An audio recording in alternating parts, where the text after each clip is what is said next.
Are you Invictus? Clint, are you Invictus? Are you Invictus?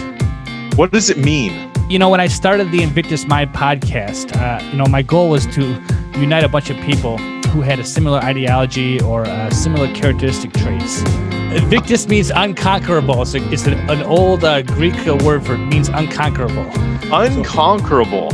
Honestly, just be totally honest, it was a new concept to me. I had to Google it when you sent it to me. But yeah, I do my best. Tell me about what the show. What is your audience looking for? Tell me. This is your first time here. This is the #1 program dedicated to helping individuals maximize their potential and truly become unconquerable. Here we have discussions about what it takes and what it means to experience and magnify political freedom, financial freedom, and spiritual freedom. Yes, I would absolutely say that. I'm going to keep getting up, right? And I keep getting up and I keep pushing forward. And that's the type of mindset that you need to have. I never lose hope. I never lose faith. My mindset has always been, if I want something, I don't give up. So let me tell you what is the #1 issue when it comes to being unconquerable. Okay. And the #1 word you have to think about here is not intelligence, not savvy, not strength, none of those things. The #1 thing is resilience. You know I'm Invictus, come on. All right, I'm Invictus AF. Well, may I have an initiation question for my tribe? Okay. Are you Invictus? I believe I am.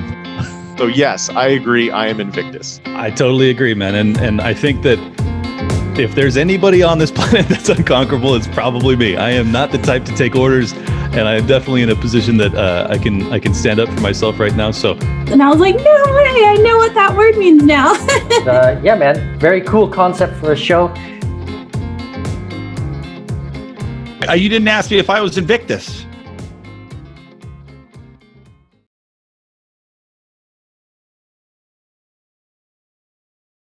Well, hello, everyone. This is another episode of the Invictus Mind. I'm sitting here with Adam Patrick. How you doing, Adam? What's up, man? Thanks for having me on. I really appreciate it. Oh, you're quite welcome. You know, I want to give you a chance to introduce yourself, but before I do that, I want to throw out a couple reasons why I invited you on my show. I know that there's like a million different podcasts out there, but you and I have been floating around the same podcast bubble for quite some time. And if I didn't invite you on the show, you know, I'm sure that somebody sooner or later would have me say, why didn't you get Adam on? Because you guys talk about the same kind of stuff. So, Well, that's a lot of pressure. I guess I don't really know where I fit into this whole thing because, you know, when I started doing Yer Talkin Over Me, it was really just, you know, how can I connect with the people that I want to talk to kind of grow myself and learn from them. And I saw this as a natural sort of avenue to do that. And then people listen and react to it and say that it's positively affecting their lives, which is awesome. That wasn't my intention. And I really appreciate that. And for them to stick around long enough to kind of hear my story and internalize it into their story is very humbling. I definitely like that. I hope I can contribute to what other people are doing with their own content in my own way. So yeah, no, man, I think it's cool. Thank you very much. Oh, you're welcome. You know, I think I first heard you on Free Man Beyond the Wall, Pete's show, and then you were on Mark Clary's show, and you were on Tommy's show a couple times. And Tommy's actually my #1 guest here. Him and I have done probably the most podcasts together of any other guests I've done here. And so got to be honest, and this is not directed towards you, but I haven't heard much of your show, and I'm probably going to blame Stitcher because, you know, I've been listening to podcasts for years. I'm always using the Stitcher app. And for the love of me, I just cannot pull up your show in the search menu. And it's like 3 or 4 other shows out there that I can't pull up. So I don't want to be downloading a bunch of different websites all the time. So, you're going to have to kind of share with me a little bit about your background that way. So, sure. You know, I had that same issue. The Paul's to the Walls fellas said the same thing. And I'd never even heard of Stitcher, but the Libsyn is supposed to do that automatically. And I checked it and it does exist. I could only find it when I entered it into like an actual search bar on a website. But it of course is up on iTunes, Apple Podcasts, Spotify, YouTube, you know, all that stuff too. But as far as what I do, I started like I said, I started this with, you know, this awakening a lot of us have gone through, you know, through the COVID era, right? 2019, 2020, into kind of questioning, okay, I've called myself a libertarian. I've called myself an anarcho-capitalist, a lot of different titles that I've used or learned over the years. And I started to wonder, when I was looking at what was happening around me, why I spent so much time talking about those ideas and not so much not doing anything about them, because, I'm a serial entrepreneur anyway. So I kind of always worked for myself, or even if I worked for other people, we were always pretty horizontally aligned. But looking at the world and saying, like, why did this not take off? Right? Was it, us in this space, we weren't advertising it or marketing it well? Is it just not a marketable idea? Liberty and freedom. It seems like it is. It seems like this country was built on those ideas. And so I kind of wanted to explore that a little bit. And my thought with that is, how could I expand on it with religion and culture and spirituality, and kind of work myself back to, like, how did this happen? How did we get through 2019, 2020, this whole COVID crazy stuff, the whole woke culture? Like, how did this happen? Is it an anomaly? Is it the result of something that I was doing or we were doing? And just start working backward until I could find answers for it. And I always said, the show is not designed to make me popular. It's not designed to make me money. It's really just a forum where I could have conversations with people. And I've had a lot of conversations with people outside of this, whether it's on their shows or just on the phone, or in like Signal groups or Telegram groups, where I've learned a lot. And I do feel like at some point this probably will run its course, and I'll have to do something else if I want to, stay in podcasting or radio or whatever. But I am like looking for an ultimate answer. And that's why I started doing it. That's why I started having conversations. And I feel like that's actually happened in a lot of ways. So, the show is about talking to people about all of that, like just asking questions, seeing what their viewpoints are on culture, society, economics, politics. Many different people have many different ways of praxis, right? Of working through theory in reality. And I wanted to explore all of that. I wanted to give everybody their fair shake. And so that's where I'm at. That's what I'm trying to do. And that's what I'm sure I'll continue to do, talking to you and your audience. Well, awesome. Yeah. On your website, it says that your show is the intersection of the material and the mystical, logic and magic, breaking down the philosophy and practice of individual liberty and economic freedom. And so as I read that, I'm thinking to myself, well, why haven't I listened to this show for the last year and a half? And so once again, I'm a Blades tissue, because, here on the Invictus Mind, I kind of model myself about the same thing. And I don't want to be like every other 10,000 libertarian podcast out there, but I talk about, my background is in financial services. So I talk a lot about financial freedom in my show, and incorporated in that is also entrepreneurism. But I also, I like to talk about religious freedom, and I also like to talk just about political freedom. And I think, Adam, one of the first things why I wanted to have you on the show is just because I think you and I share a lot of the same background professionally. Now, correct me if I'm wrong on this. You were either a restaurant owner or a restaurant manager for quite some time? Oh, yeah, the whole thing. Yeah, Okay. 17, almost 18 years in the 17 years in the restaurant industry after I got out of the military.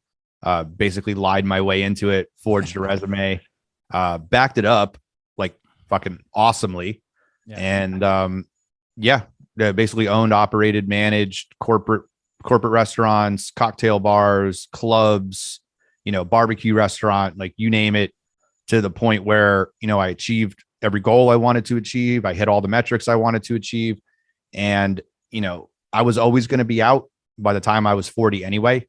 And I used to tell people, like, I'm going to be out and I'm either going to be doing something really cool or I'm going to be living homeless on a beach somewhere, but I'm not doing it anymore after 40. Sure.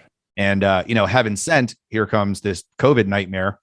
And it just provided the little spark under that I needed to remind me that was my ultimate goal. But yeah, no, restaurant industry for sure. Certainly made my bones there, certainly learned how to talk to people there, how to, run a business there. And then various side hustles over the years that have been mostly successful. Well, so my wife has been in the restaurant industry for like 17 years, about the same time as you. And her brother was in the restaurant industry. I worked in restaurants. I did DoorDash for a little while, so I work with restaurants. And then my brother is actually studying to be a chef, and he wants to get into restaurants. And so I remember from my business school that the restaurant industry was the last place I ever wanted to open a restaurant. I think as far as business goes, there's lots of hard things to do in business, but in my opinion, the restaurant industry is probably the hardest business that you can actually get into. And if you're successful in the restaurant business, then you probably can do anything at that point. Yeah, you know, I that last part I used to say all the time. Now I'm not so sure. I'm not so sure you could do anything. I think it does. Here's what the restaurant industry is. It has to be a lifestyle. And you know, if you're selling cars or you work for a bank, like that doesn't have to be your lifestyle. You can make it that way. You can make everything about, I don't know, hanging out in banks after hours or whatever.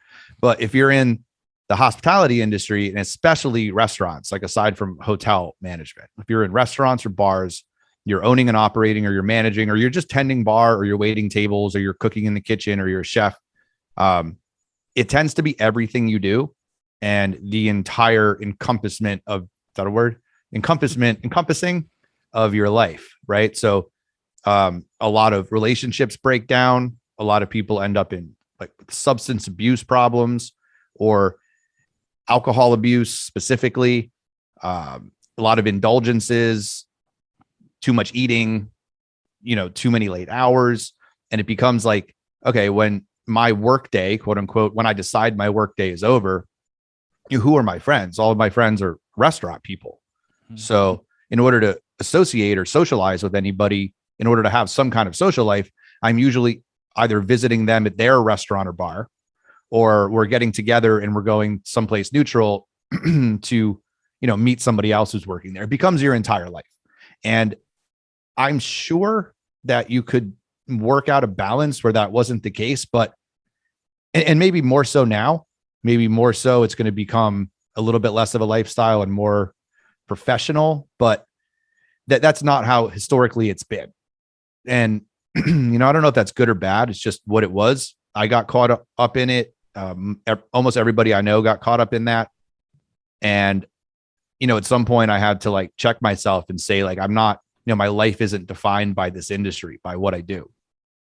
And so, you know, I don't know, post-COVID, I'm hoping that the restaurateurs or hospitality professionals that I'm seeing opening new businesses or moving into this space are not living in 2018 or 2019, that they're adapting and growing to a new reality in that space. But that's not really what I'm seeing. I'm seeing a lot of people who are taking real estate opportunities, financial opportunities.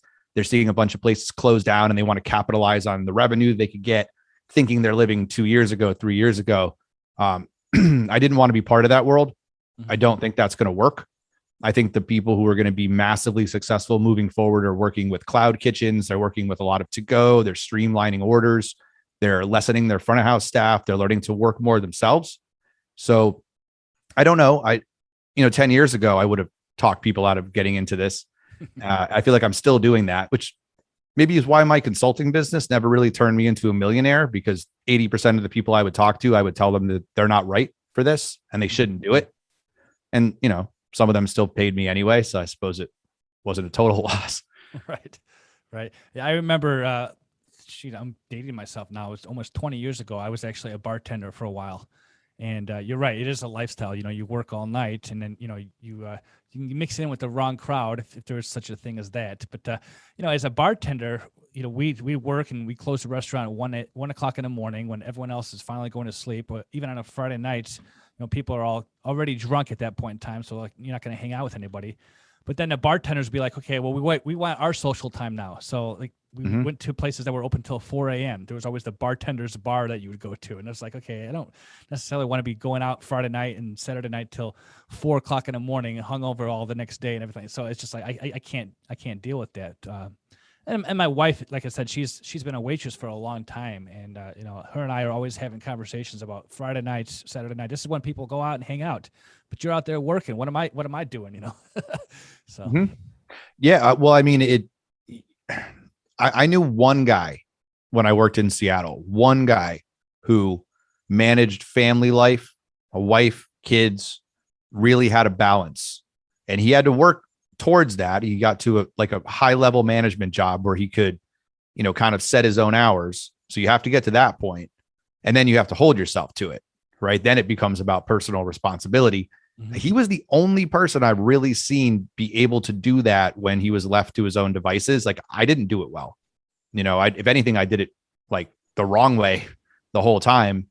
But you kind of feel like it's not so much that you have to, but you want to. Like, you want to be part of a community. You want to have fun. And it just so happens that your fun comes at the time where like the rest of the world, isn't having fun. And when they're having fun, you're working. Mhm. So, like none of us go to a bank to hang out at midnight, right? But they're going to come and hang out with you when you're working. I'm not going to go chill there and chat with them. So, on holidays, weekends, all the time, the rest of the planet is relaxing. You're working. So there's like this natural drive, or maybe capitalistic drive, to try to be normal. And so you end up around people who do what you do. And also, I don't think a lot of people talk about this, but you're dealing with, if you're working behind a bar specifically, or if you're working in a bar centric restaurant, you're dealing with like hammered people all the time. And that can either super frustrate you, or you can just give in and also drink, because it makes you more tolerant of their craziness. Mhm. And I think that's how people kind of get down that path. Like, you might not do it while you're working, but afterward you're like, dude, I need a bourbon. I need a beer. I need to chill, talk to my homies. Next thing you know, it's 6 o'clock in the morning and the cleaning lady's coming in, and you're like, shit, like I have like a girlfriend at home. Like, I got to go do that. So a lot of people end up in relationships with other hospitality professionals who are doing the same thing they're doing to cope. And that's not really a healthy place, so it's not like you can't not do that, but the incentive to do it is pretty strong. Sure. Now, you mentioned that you had a goal that you wanted to get out of the restaurant industry by the time you were 40. And I heard you on another podcast. Obviously, COVID kind of either accelerated that, or, I mean, I don't know, did it disrupt your plans in any way? Disrupt? No.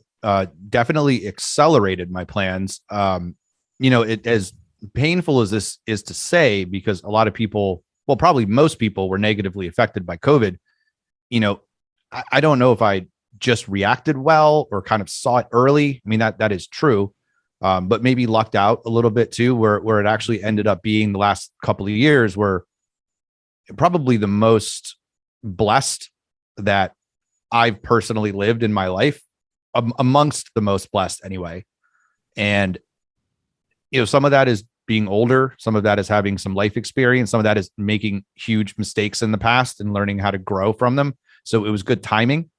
I don't know if COVID had happened in like 2012, if I would have been in the same place. So, a lot of it's luck, but no, it's been an incredibly fruitful and blessed couple of years for me. Like I said, it's tough to share that because I know that's not the general sentiment, like around the country and around the world. I'd always said I would get out. Like, I don't know what I was actually planning to do with that sentiment. Like, I wasn't working toward anything, and maybe just socking money away, but certainly not millions of dollars, just enough to sort of scrape by. Maybe my plan was to go to like Key West and buy a little bar and hope that I didn't go broke drinking bourbon and rum all day long. I don't really know. Right.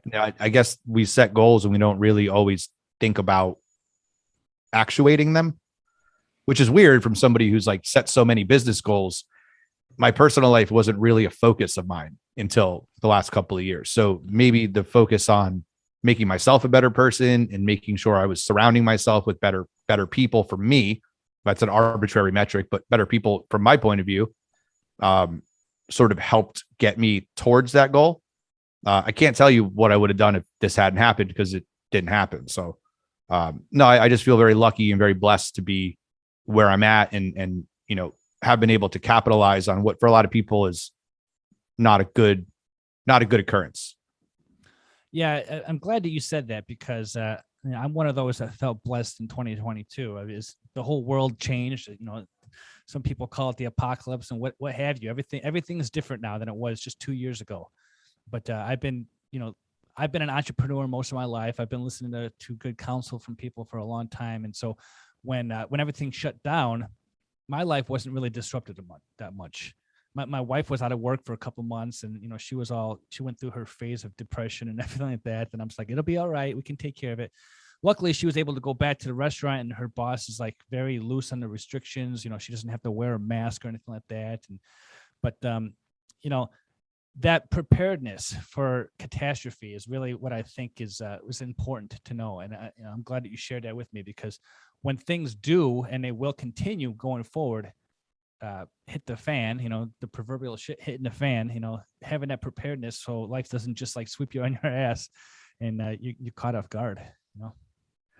Yeah, I mean, I think some of that is, for me anyway, it's growing up scrappy in the 80s and 90s.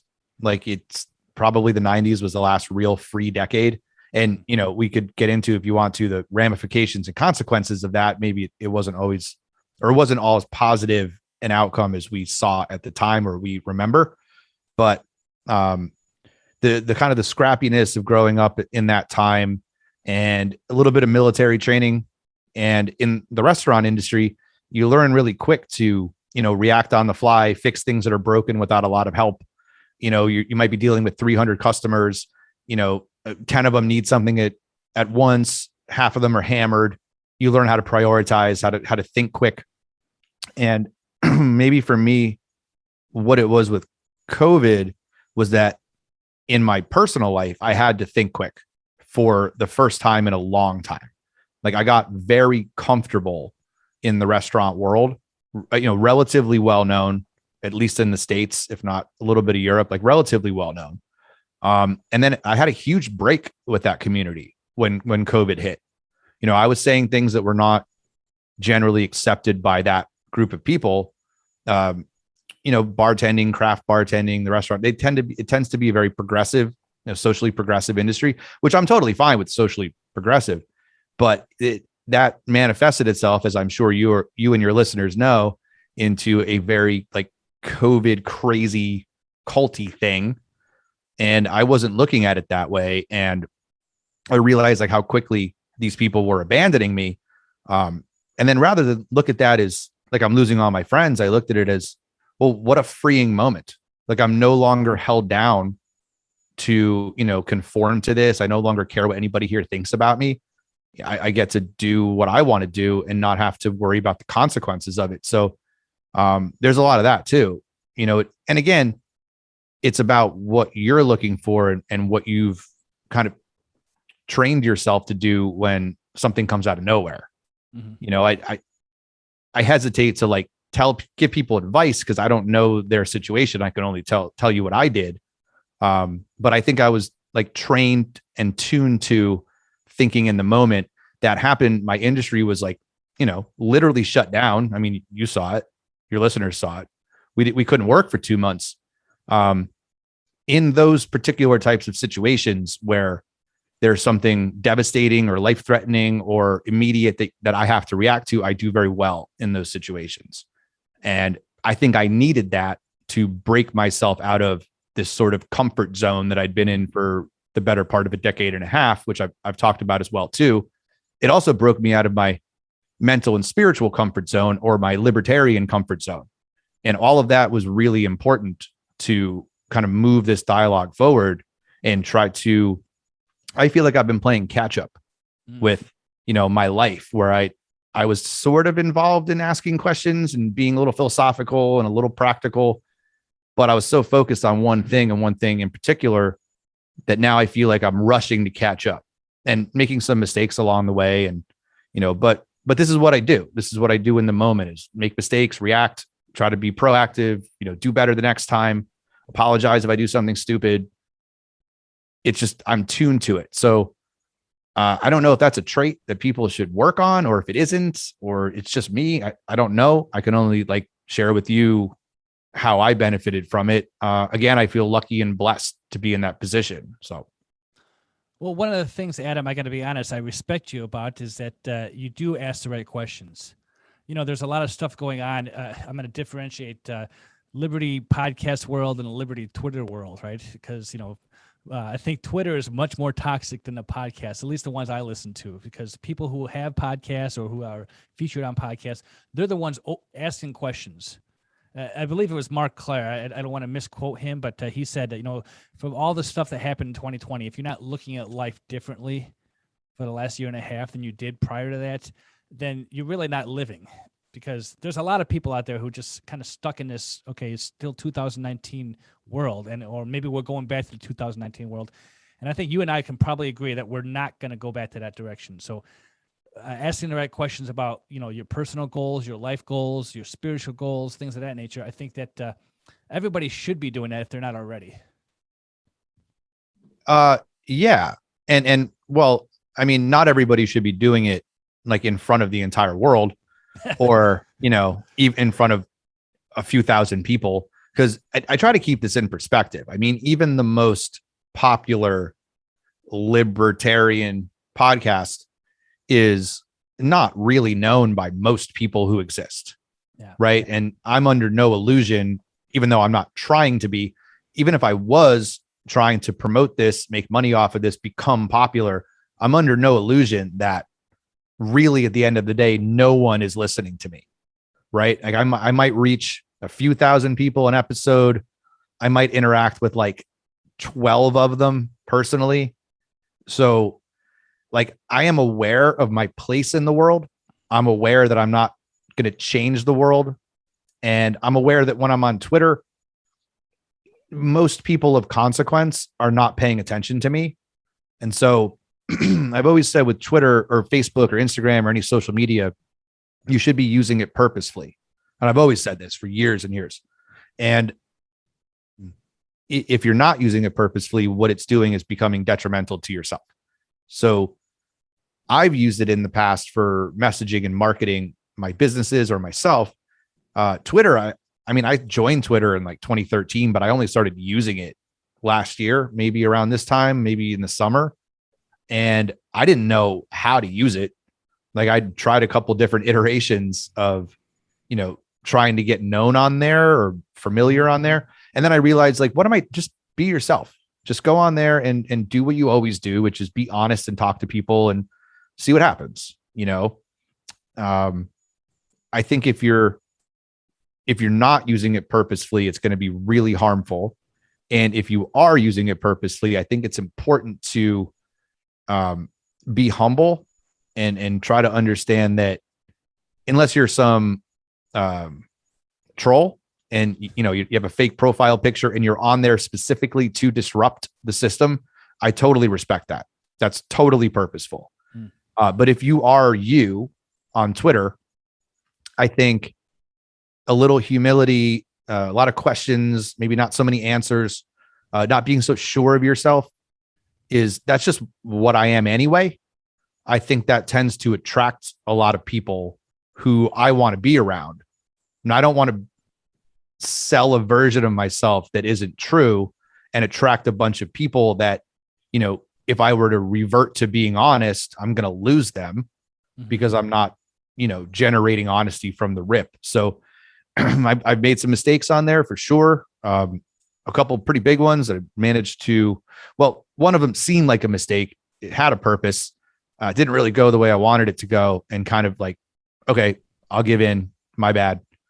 And I think, I don't care what people think about that, but I do try to convey the honesty of it, or the fact that I, made a mistake, or I feel I made a mistake.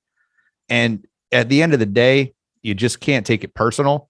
You don't really know a lot of these people personally. You don't know what their motivations are. I'm on Twitter like 10 minutes a day total. I time myself. It used to be 15. Now it's down to like 5 or 10, depending on the day. And then I put it down. I don't look at it. It doesn't matter. And I scroll through in the morning, see what's worth paying attention to and not paying attention to. And then move on with my life, and I don't know, that's not what everybody does. Certainly some people spend a lot of their time on there promoting themselves or their business or their show or their ideas. I don't know. Maybe I've done that so much in my personal life that I don't get a lot of gratification out of it.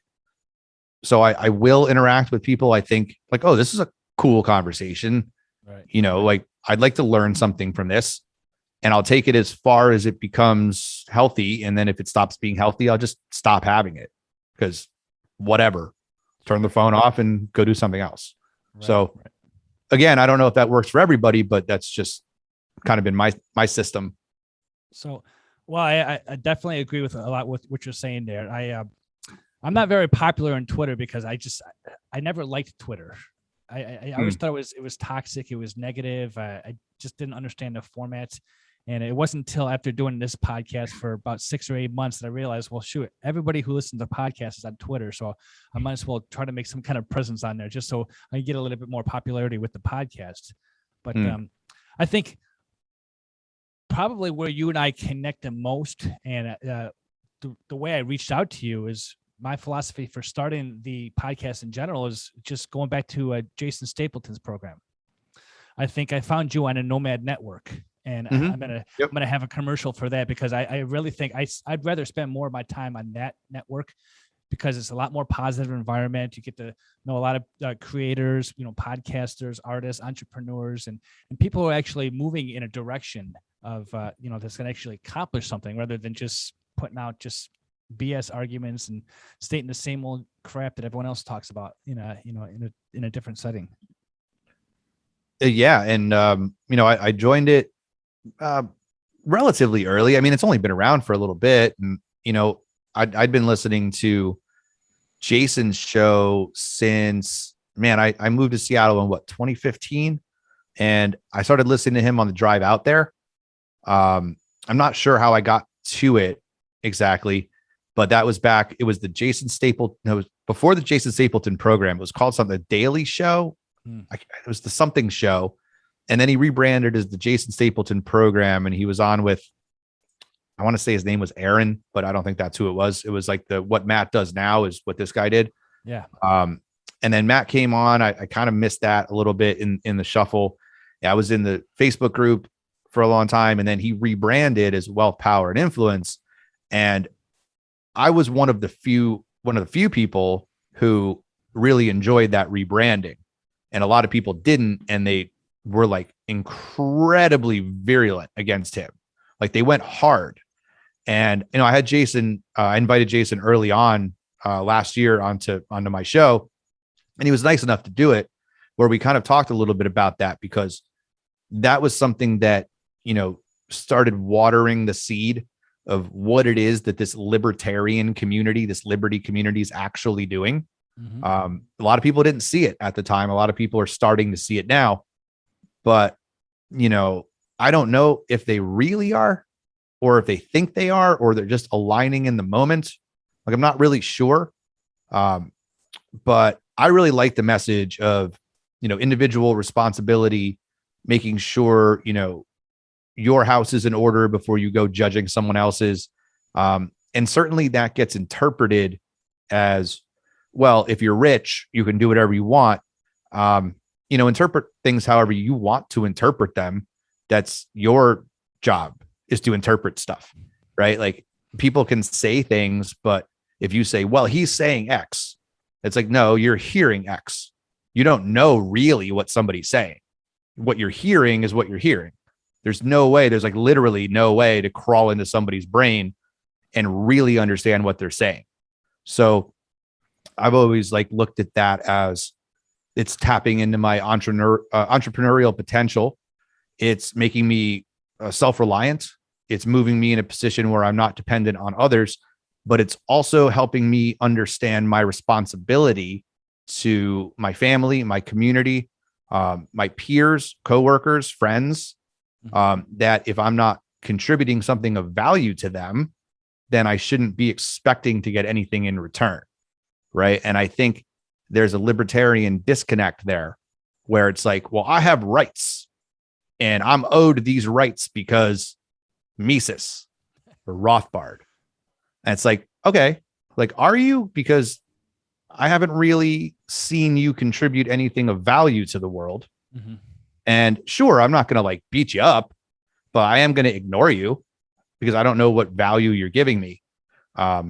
So I think a lot of what Jason is saying, and again, this is my interpretation, he might not be saying this, but this is what I'm hearing, is you shouldn't be expecting anything from anybody else. Nobody's looking out for you. You have control of your life. You have responsibility within your existence to do what you need to do to make yourself the best human being you can be.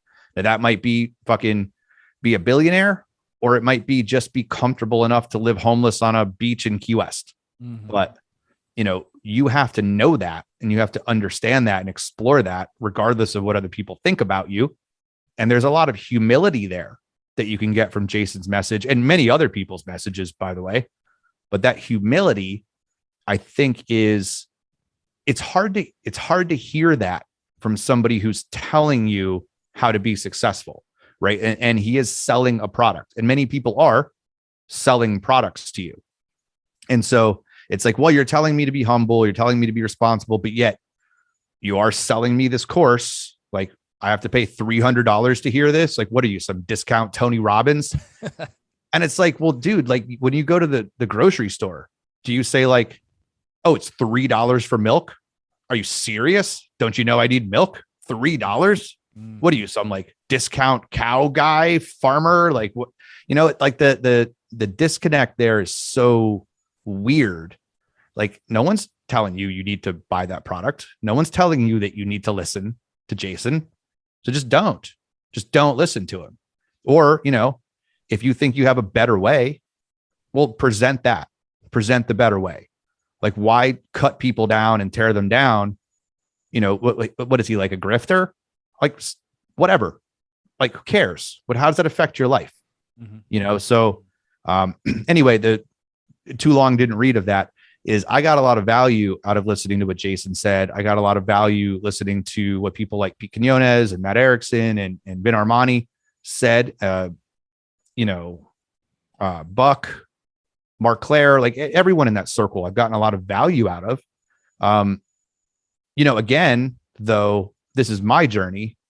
I may or may not be part of their journey, and I'm happy to continue this with everyone as long as we're on the same path. But at the end of the day, I owe myself and my family, I owe them my story and my journey. And I don't really owe anyone else anything. And because of that, I don't expect anything from anybody. I think that's just become a blind spot in libertarian circles. And people can hear that and they might think it's a shitty thing to say, or some people hear it and they think it's an awesome thing to say. Like, again, I don't know. And I don't spend a lot of time thinking about it. I don't stay up at night worrying about it. I just focus on being the best Adam that I can be. And that's it. That's where my head's at. Like, some people have called me an asshole for that. And some people have written me like tear-filled letters. So what can you do? Well, just you. I think that you and I share this perspective, since we're both podcasters, that there is an expectation that our audience probably has. And, if you're in the podcast world, you probably listen to more than just one or two shows. I listen to dozens of shows at any given time. I'll put something on and I'll grab a little something from every show I listen to, a little perspective. Like you said, I want to be the best Mike I can be. And one thing that resonated with me with Jason's message years ago, and he's always like, you have to take control of your own destiny. You can't just expect that the world's going to treat you the way you expect to be treated, because it's not. It's going to beat you up. It's going to chew you up. It's going to throw you out, and you have to go out there and you have to go after the things you want. You have to set your goals. You have to have that mindset that you're in control of your destiny and not everybody else. And yeah, man, and like, not to interrupt you, but I mean, ancient humans, ancient civilizations that go back thousands of years, like, they didn't just understand this. This was like the primordial drive for their entire culture, was understanding that. And we live in this very comfortable, privileged, post-enlightenment stage of shiny shit and no meaning, where like what you're saying is going to sound profound to people, but it's really like what we're living in now is an anomaly, right? It's abnormal for how humans got here. And we're standing on the shoulders of these great civilizations that we call backwards now, right? Like, oh, you lived in the Middle Ages. Like, oh, you were living in the desert, like biblical times. You know how much like rape and murder happens in the Bible? What a bunch of backwards people who couldn't live in this peaceful world that we inhabit now. And it's like, yo, you're standing on the shoulders of these people who got you here, and not even like with the thankfulness to acknowledge how much work went into creating that, right? Like we're just taking for granted that we're so much smarter now. And I don't know about you, but like I look around at the post-COVID world and I'm like, yo, you've seen the movie Idiocracy, I'm sure. I just watched it this past weekend with my girlfriend. She'd never seen it before. And it was just amazing to watch her face as it just literally plays out what's happened over the last 2 years, right? Written like 10 years ago, but with a focus on this, like how dumb are we as a culture? Like we're fucking lost, bro. Right. And we don't look back to realize that this, you know, the reason that we had culture and traditions and symbolism and religion and spirituality, coming of age rituals, like the reason those things existed was for human beings to survive a cold and dark and terrible world that was trying at every instance to kill them. And here we are, the product of all of that work, wasting away the product of all of that labor. And it's once you see it, it's so hard to unsee it. It's devastating, but it also, you realize how easy it is to go to like the map store of history and grab the guide that can fix all of this for you, right? You're not going to fix it for everyone or maybe even anyone else, but there's so many guides, there's so many maps. And it's funny, if you don't mind me telling you a quick story, I feel like every anecdotal story I tell on any show always involves Best Buy. And I don't know why that is. All right. But there's another Best Buy story. So I'm in there, like, I don't know, it's before COVID, maybe like 2018 something. And I'm buying some shit or whatever. And I'm standing in line and the two, you know, jokers behind the counter at the register are, you know, playing around with something on their phone. And the girl looks up at the people standing in line. I'm like second in line. And she's like, MapQuest. Like, who uses MapQuest? I guess the guy had the MapQuest app on his phone. And she's like, does anybody remember MapQuest? And I looked around and I was like the oldest person in there by far. And like, I'm not old, I don't think. I'm like almost 40, but I'm not old. And I was like, I don't know. I remember maps. Like we went to the store, we bought a map and it told us where to go. And if it was wrong, you were just fucking lost. Right? Like, right. That was only, dude, that was like 15 years ago. Right? That's not like a 2000 years ago. Like we've progressed so far and people just forget that all of these tools are there. And, you know, I don't know how we got on this or how I got on this tangent, but I hope it was relevant to your question. Well, you know, I don't really ask many questions if you haven't realized by now. I just kind of shoot the shit. It's interesting because you keep bringing up work. And, you know, I think what the shows and people that I really follow, the influencers or the thought leaders of today's modern conversation, I think, are the ones who are looking at tradition, who are looking at history, who are not just confined to you know, a couple of books that they read, but they're saying, okay, there's a lot here. Now I'm going to publicly declare something. I've never read Rothbard ever, and I know I can argue libertarianism with just about anybody. But it's like I study, you know, I'm a Christian, so I'll study scriptures, or you know, I'll study history, or I've listened to a whole bunch of people talk about a bunch of stuff, and so I get the concept of liberty. But at the end of the day, I see these conversations where like, okay, well, you're not a pure libertarian because you're not, you know, following the principles in this one book that somebody reads. And I'm like, I'm living by 2,000 years of human history. I understand human nature. I understand behaviors, and I understand what drives people to things. And there's a lot of work into that. Maybe it's also because I'm older too. I'm going to be 44 this month. So it's like I have life experience that I don't need to sit there and worry about what Rothbard or what Mises said. And so like I distance myself from these conversations where, you know, it's just not interesting to me. It's like, okay, like you, I want to ask the real questions that, you know, are going to provide answers that are satisfactory for myself, my wife, my family, my children. And, I can't find it in some of these limited conversations that are out there. So that's why I really like this conversation, this ongoing conversation with people like you and Ben Armani and Matt Erickson, because you're asking deeper questions that have more importance to life, Yeah, man. And I'll only speak for me personally. I'm asking questions because I'm looking for answers. There are certainly people who are asking questions and want to keep asking questions, going all the way through question world and never really get answers. I think actually the answers are pretty simple. And I mean, I have read Rothbard, I have read Mises. I remember select pieces of it, of them, of different things here and there. I couldn't recite it for you the same way I couldn't like recite the Bible to anybody. But I remember things how I remember them. And I try to reinforce that by listening to other people's interpretation. And then I'll go back and I'll read, certain chapters or something. But like, I think we have to be, or my thought process is, I have to be very careful who I let influence my decision making. And it's not something I thought about for a long time, but what I realized through the last, 18 to 20 months was a lot of the ideas that are encompassed in what we would call libertarianism really just sort of evolved with, half a dozen academics sitting around Murray Rothbard's living room.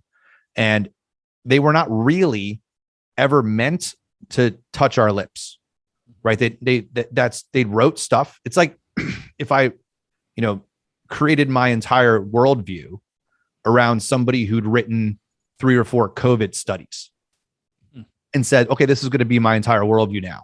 I'm a COVIDian or whatever, and that's not to say that what Rothbard and Mises and Hayek and these guys were writing isn't appealing, because it certainly sounds like it is, but it's just a thing. It's just a way. It's a way. And when I looked at, why is the idea of individual liberty and economic freedom so unappealing to so many people, I started looking back at where libertarianism really originated. Like, yeah, maybe it originated with Rothbard. Sure, like our modern anarcho-capitalist idea, or, maybe it came from Protestant fundamentalism or a reaction to it, or maybe that came from deism or the ideas of the French Revolution and Jefferson, or what was that in reaction to? Like, was that in reaction to, Descartes and like ideas of the early Enlightenment? And like, what was that in a reaction to? The Protestant Reformation, what was that in a reaction to? The Catholic Church being a bunch of like self-serving materialistic assholes and not doing their job, like as spiritual guides, religious guides for humanity, like fucking up as humans tend to do. Right. And then always the reaction to that is always the fix. They're always selling you the Band-Aid. Right. So to me, it was like, well, what is libertarianism? What is it trying to sell me the Band-Aid for? Like, can I go back far enough where I can actually see the source of the wound and actually heal it without the Band-Aid? Because that seems to me like that's a more productive use of my time, rather than just say, well, here's what a guy in the 60s, 70s, 80s, and 90s wrote. Well, let's just stay there because, history started then, right? Like history started in the 50s. I don't know if you know, or history started with the American Revolution, or history started with whatever. The 1619 project, right? Sure, man. Like, pick a time that isn't like the late Neolithic. And, people who live in 2021 think that history started then. Right. And, again, like I mentioned earlier, human beings have been around for, tens of thousands of years. And what we're living through now is a total historical, cultural, societal anomaly. So is that good? Is that bad? I don't know. But I know that it's not normal. And it looks to me like it's failing on a fucking like high level. And you mentioned like technology a little bit earlier. We focus on social media, but we didn't really get into tech specifically. I mean, technology is just a tool, right? Like you can have a hammer in your hand and you can go try to build a doghouse with your hammer, or you can go bash your neighbor's brains in, right? And like kill their whole family with the hammer. It's not the hammer's fault. So like is it Twitter's fault? Is it the internet's fault? Is it, cybersecurity? Is it the automobile? Is this like a bad thing that we've invented? Certainly, like maybe we're not biologically or mentally ready for the technology that we've created, but we could learn to be. Like, we're not stupid, and we could figure it out. There's plenty of people that use tech for what I would consider to be good.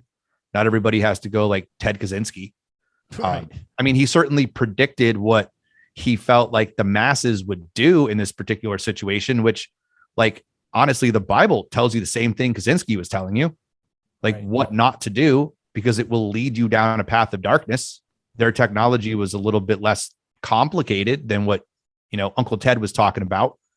But that doesn't mean that you can't, use it for good. It doesn't mean that you shouldn't like use a fork and a knife just because you have hands. Doesn't make a fork and a knife bad technology, right? So I just think a lot of that, is important to keep in perspective and not latch on to like X good, Y bad, and open yourself up and allow yourself to explore the potential opportunities that, we learn as we grow as a species, but not to like just assume everything that's handed to you is good and not everything that's handed to you is bad, or whatever good and bad even fucking means. Like, who even knows what that means to each individual? It just seems to me like, rather than be humble and explore that idea, it's a lot more advantageous in the minute to just sell somebody the answer and hope that it's clever enough to get you like 20, 30,000 Twitter likes. And then you can tell everyone how like super important you are. And then what is it really? It's all about you. So what have you really done? Just contributed to the problem, Yeah. So I had Jason on from the 2-Bit podcast. I had an extended conversation. One of the things I thought that he said is that was pretty profound. He said a lot of people are out there just speaking to make noise, and like you said, are you really adding value to people's lives? Just sitting there arguing or complaining or, selling your idea of what liberty means or what freedom means, and not really putting the work in to achieve that kind of stuff. You can't sell any. I mean, you've been in sales, you've been an entrepreneur in business. You can't provide a product or an idea unless you've already experienced that, unless you already know what it is. And I think there's just lots of people out there who are just talking to make noise. They want to be heard. They want to come across as halfway intelligent, or some autistic types want to be very intelligent, but they're not really selling a product that they live themselves. And so I'm just like, no wonder why it's unappealing. I tell this to my wife all the time. I go, libertarianism hasn't won anything in 50 years because it doesn't have any solutions to anybody. It's just a bunch of noise that people think they know it means what it means, but it doesn't provide any answers. And so I think that the questions we need to ask is, how are we going to actually get more liberty, more freedom, more prosperity in our own lives is the most important thing. And now there's a term for that going on Twitter, and people are arguing about that too now. What's that? Well, people argue about the WPI strategy. People argue about the post-libertarian strategy. People are like, well, that's not the way that, it is. And I'm all like, well, how are you, going back to what we started with, Adam, and how are you contributing to solve any problem that you perceive in the world? Well, I mean, I should probably stop you there, because if somebody's goal is to change the world or fix the world or, analyze problems in the world, like, well, then you'd better have like the capability to do that. Like, are you Elon Musk? I mean, are not you specifically, but like, are you out there? Are you that guy who actually could do that? And then if you are, like, man, you better be really fucking careful what you do with that responsibility, because you're literally playing God. And there's a whole fucking book that tells about what happens if you don't do that shit with a little bit of humility. Right. So I don't know if people should be focused on changing the world, because at the end of the day, that sounds like that's all about them. Right. And when I look at most people, and this could just be the manager marketer in me, like constantly analyzing people and trying to figure out if they're like a good fit for what I'm doing, or if they're good for a personal relationship or a business relationship for me to have with them, that so few people are focused on learning what value they can contribute to others that makes them feel like they're a really good human being inside. And that's also very subjective, but a lot of people are focused on how can I make money quick? How can I get known by people quick? How can I get popular? That whole drive to like change the world is a very selfish drive. It's a very non-humble drive. And I'm not saying that it's always necessarily coming from a bad place, because you can contribute to a lot of really negative externalities and consequences coming from a very genuinely good place, right? Without understanding what you're doing. I think a lot of the, American or Western ideas of individual liberty and economic freedom are very well intentioned, but don't actuate well when it comes to how they're actually implemented, perceived, or accepted. And so I'm not saying everybody who says they want to change the world is like the fucking Antichrist or whatever, but I think it's very important to that's not your focus, right? That you don't wake up in the morning and think, man, my whole goal in life is to change the world. And my experience with people who have that as a goal is that they tend to be pretty not put together in their own world. And I was actually having this conversation with somebody on Signal today. I was talking about how I know a lot of people who they're very involved in like the spiritual world, like the universe, man, kind of thing, right? So like the burn the sage and like get in touch with the mother goddess earth, and you got to use this many beads to pray this mantra, and it's going to give us like really good karma and shit. And my experience with a lot of those people, and also a lot of like really fundamentalist, like Protestant religious people, is they're all like really fucked up. Like they have a lot of like drug issues, alcohol issues, possession issues, relationship issues. They tend to be like really destructive in their personal lives. It's really hard for them to get out of their own way. They're very egotistical, very self-centered.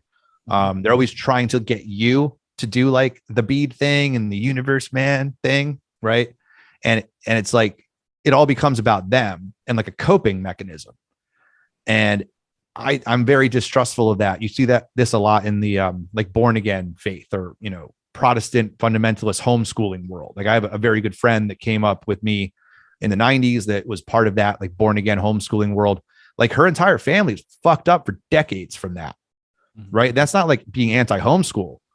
It's like when you can't realize the world that you're coping with this other thing, you're projecting it on everybody else as like the way for them to be better. And it's like, well, I don't like need any of that stuff. I'm just totally fine without any of it. And they're like, well, you're just bringing negative energy. And I'm like, yeah, but you're like doing like Xanax 4 times a day, like beating your fucking spouse, like dropping out of school and like waving sage in the air. Like, really? Yeah. Like, really? Like, I need to do that? I don't know, man. Like, I don't feel like I do. I think that's the number one turnoff that people have when it comes to just religion in general. Not that the message or the tradition isn't good, because I believe it is, but it is that need to proselytize, that I need to spread the message out. But the greatest way to spread any kind of message is to live the message by example. To be somebody that people want to emulate. I don't need to force a message down people's throat. I just need to live the life, and people will just come to you. Hey, you seem to be happy. You seem to be, doing pretty well. How'd you do it? And they'll just come up to you and ask you, rather than you having a person having a need to say, this is how you should do it. And, this whole thing with, I listened to a guy by the name of Brian McClanahan. I don't know if you heard of him or not, but he's a historian. And my brother actually lived in the South for several years. So there's a word for it that they call in the South. They call it Yankees. People who want to actually, tell you how to live. And it goes back to Puritanism, right? This is how you live. If you're not living like us, then you're doing wrong. And my friend called it the other day. He said it's like the fun gobblers, right? If anyone's not living life or they're having fun somewhere, then we got to step in and say, you're not doing it right. And it's the same kind of thing. It's like, you don't need to proselytize. You don't need to sit there and spread a message of anything. Just live it. Just do it. Go out there and be an example. And, people will come to you and say, hey, there's something different about you. What's that about? Yeah, man. And, I understand the atheists and even the new atheists when they, rail against religion, and they can point to all of the either atrocities or stupidities that, organized religions have committed over the centuries or millennia. I totally understand that. I mean, people are people. Like, we're flawed individuals. We make fucking huge mistakes. I think it's a mistake to, internalize what an individual did or a group of individuals did, rather than what's the story, what's the message, does the message work? And again, I was having the same conversation with somebody last night. This like dead's. I know like comedians always say like, oh, yesterday. But I was literally having this conversation last night with somebody, and I was like, just because someone you don't like is telling you a message doesn't mean the message isn't true. Right? Like, that person can be off-putting. That person could actually be like genuinely evil, but they might, slip up and say something to you that makes total fucking sense, and you're not going to hear it because you're judging them for who they are. Right. And so I think it's important not to have this like, guttural reaction to what human beings do, and look a little bit beyond that into what actually works, what actually saves us, what actually grows us. Those ideas are not worth throwing out just because flawed human beings have fucked up their implementation, over the millennia. And I might say something here that resonates with somebody who fucking hates me. Like, good. Like, I hope that's true. I hope it does resonate. And I hope that they do more with it than I've done with it, because that's going to help them be a better human being later. And I do think there's like a single way to do this. I just don't exactly know what that is yet, but I'm sort of getting there. It's when you look at, what the new atheists are reacting to the Protestant fundamentalists, who are, reacting to the deists, who are reacting to, like, you just follow it back, and you're like all of you lost your way. Mm-hmm. All of you lost your way. And I can kind of pinpoint like the 100 years or so where that kind of all started. And then you're like, okay, well, in the Middle Ages, what did the church do? What did the Catholic Church do? What did the Catholic Church do that the Orthodox Church didn't do? And start questioning that, following that backwards. Like, where did the message get lost? You take it all the way back to the beginning, and that message still resonates. It's still important. It still hits you on a certain level if you let it. Mm-hmm. Doesn't matter who's saying it to you. So for me, I don't know. I think that's the best way to look at any idea. Look at it on its face, trace it back as far as you can go. And, language, religion, communication, right? It's all just a technology. If that technology has lasted thousands and thousands of years, maybe it's a good technology. So, well, I don't want to go off on a tangent here, but when you were talking, I was just thinking about reality, and, there's this idea of postmodernism, and, everyone has their own search for truth. And one thing I hate more than anybody is when people say, well, that's your truth or that's my truth. It's like, no, there's just one truth, but maybe we interpret it differently. But that's just, you can trace it back historically. You can pinpoint it somewhere. And I don't think anybody has the perfect answer, but I think that there is an answer or an ideal for just to live this life and make it through. Every single one of us, we have our own interpretation, but at the end of the day, we still got to live this life and get through it somehow, and evolve with each other, without tearing each other apart. And that's what's going on in the world today. Everyone wants to just tear each other idea apart instead of like listening to each other. Why don't you just listen and learn something from somebody that, even if you disagree with them? Yeah. Or maybe another way to do it is just to ignore the fuck out of everybody. Like I don't know. I mean, I don't necessarily know if like everyone is worth listening to. So yeah, you might be right. I mean, certainly I think focusing on humility is a good way to go about really any endeavor. And listen, we're humans. We're going to fuck up. Like, I've done it a million times. I just did it like a couple weeks ago. I fucked up on humility. I was brazen and egotistical and didn't react. I had a goal and I just didn't do it. I didn't actuate my workings toward that goal in a way that was centered or aligned with my purpose. I used like a sales technique that I wasn't comfortable with, and it wasn't right. And it's very important to be humble about those things, because we don't really know. Like you mentioned postmodernism, right? Like I'm very amenable to postmodernism. And not because I think that postmodernism is necessarily a good idea, but I like the fact that they're questioning modernism because I also do that. Now they're not really drawing any conclusions, which is why so many of them end up like being thrown out, like throwing themselves out of windows and miserable and drug addicted. But I think questioning things that you don't understand is probably a necessary step to finding truth. I don't think postmodernism gives you truth, but I do think the idea of questioning modernity is important because I don't think necessarily that modernity is a good place for us to be. So I am like empathetic or sympathetic to postmodern thinking. I think some very good ideas came out of there. I just think they weren't where they were going, if they were going anywhere, isn't aligned with where I'm going. But then again, I'm not necessarily going in the same direction that modernists are going. Right. So right. you listen, you pull out what you need to pull out, you try to leave the human impetus at the door and learn and grow. And again, I can't stress enough how important it is to remind yourself. Like I'm going to show you on my phone, dude. I put this on here. I don't know if you could see it. It's the story of Icarus and the wings. Okay. Oh, I can't see it, but I always have some iteration of that story from mythology on my phone where, he flies too close to the sun and the wings of wax and feathers melt and he falls to his death because he was flying too high. I think that's always a good reminder for people. Like it's a good story. It's told for a reason, right? It's made up.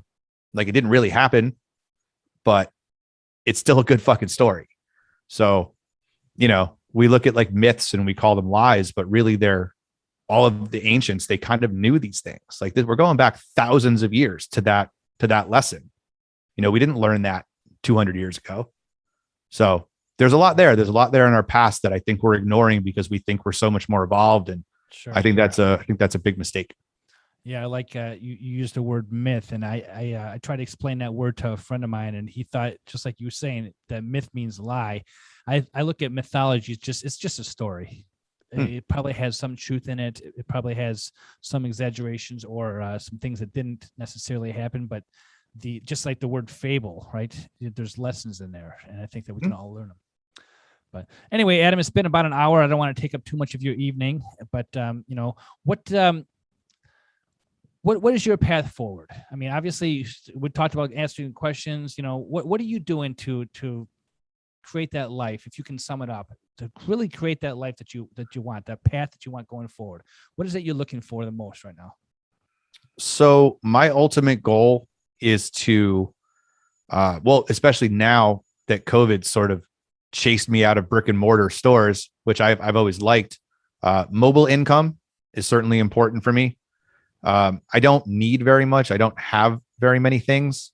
We've accumulated some things because my girlfriend likes stuff, but at the end of the day, it's not stuff that we couldn't afford to lose. So I like the idea of income mobility, that we could do what we do from anywhere on the planet at any time with a lot of fluctuation in market value. So, I don't want to get too much into what I do for a living currently, but it's very adaptable to a lot of different changes in socioeconomic and political culture. Like it's very easy for me to adapt. I like that.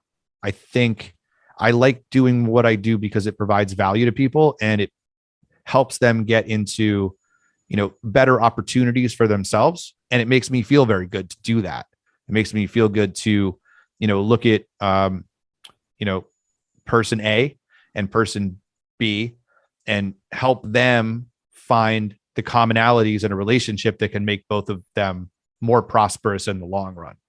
That makes me feel really good. And really all I'm doing is introducing them and helping them highlight their own strengths and weaknesses to get to know each other better. So it's like being a counselor with actual productive value, whereas like counseling doesn't really work because you can't be honest with people when you're counseling them. You have to kind of let them figure it out on their own. So I kind of take people who are looking for work and people who have work that are looking for someone to do work, and I match them up. And there's a lot of value in that for me. I think I currently feel that it's a good way to provide value and feel comfortable that I'm doing something I can believe in based on my values because we all have to live. And as much as I do have the training to go out and live in the woods forever, I don't necessarily want to do that. So I don't know, that's kind of it. Like I can do what I do from anywhere. I'm learning and growing. I'm trying to be a better person. I'm trying to be more religious, more spiritual. I'm trying to learn from as many people as I can and talk to as many people as I can. And, one of the things you learn through that process is sometimes you have to shed people from your life. And part of the growth process and part of being true to you is trusting that you know when to do that and to do it gently and with a little humility. So I don't know what the future is going to hold, but I feel mentally, spiritually that, emotionally, like I'm in a good place to find out. So I hope people join on the journey. I hope they check in if I, keep doing a show, or if I'm, lucky enough to be invited on to talk to folks like yourself, and people find value in that, then great. I hope they do. I hope I can contribute something good while I'm here. All right. Well, Adam, I really appreciate the conversation. I'm going to throw you for a loop with this question now, but I think after getting to know you a little bit better and some of the things that you're after and some of the questions you ask and things that you do to better yourself and those around you, see how you answer it. And that is, are you Invictus? So I know that means something. Well, let me interject. I normally prep people with a little sheet to give them. No, I totally know it means something. I know because I've seen the movie, and then when you said that was the password to get into the show, I quick Googled it. So I'm like, I have to remember what that literally means in the context of like the Liberty world. So I totally did do that. I just don't fucking remember Invictus what it was. Means unconquerable. Unconquerable. Yeah. So right. Okay. So no, I don't know what that means necessarily. Like that was what I was thinking. Like I'm unconquerable in like what? And that's not the answer you're probably going to like, or your listeners are going to want to hear. It depends on what I'm doing, like unconquerable in my quest to, better myself and provide value and not let anyone tear me down or hold me back or, stop me from doing that.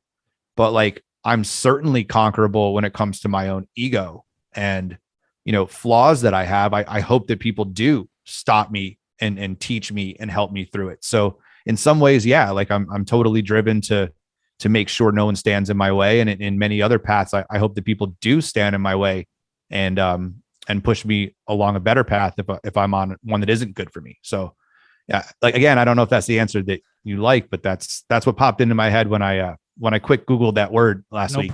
That's a good enough answer for anything. I think one of the things you exemplified, a word that you used several times in this conversation, is humility. And I like that word too. So, having humility is, I think part of that equation, but we'll leave it at that. So fair enough. Once again, Adam, I appreciate the conversation and, I wish you the best of luck, and I'm sure we'll run into each other in the future. Well, I appreciate it, man. Thank you. And yeah, I hope we do.